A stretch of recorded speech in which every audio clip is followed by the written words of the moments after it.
আফগানিস্তানের পশ্চিমাঞ্চলীয় শহর হেরাতে নারী রোগী, সেবিকা ও কর্মীদের হাসপাতালে প্রবেশের আগে বোরখা পরা বাধ্যতামূলক করেছে তালেবান প্রশাসন। আন্তর্জাতিক মানবাধিকার সংস্থা ডক্টরস উইদাউট বর্ডার্স MSF জানিয়েছে, গত ৫ নভেম্বর থেকে এই নির্দেশ কার্যকর হয়েছে।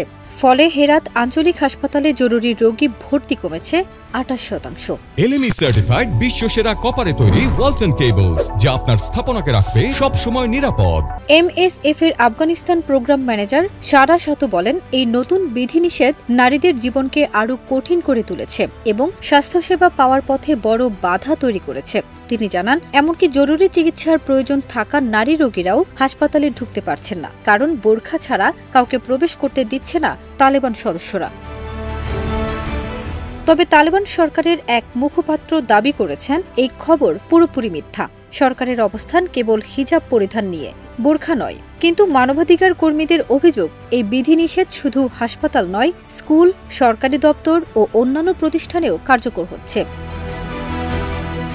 ১৯৯০-এর দশকে প্রথম দফায় ক্ষমতায় থাকাকালীনও তালেবান নারীদের জন্য বোরখা বাধ্যতামূলক করেছিল।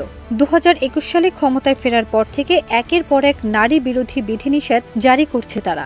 বর্তমানে নারীদের বিশ্ববিদ্যালয় ও কর্মক্ষেত্র নিষিদ্ধ করা হয়েছে, বন্ধ হয়েছে মেয়েদের মাধ্যমিক শিক্ষা। জাতিসংঘ বলছে, আফগানিস্তানের নারীদের এই অবস্থা লিঙ্গভিত্তিক বর্ণবৈষম্যের ভয়াবহ উদাহরণ। ফারজানা নিকিতা, দেশ রূপান্তর।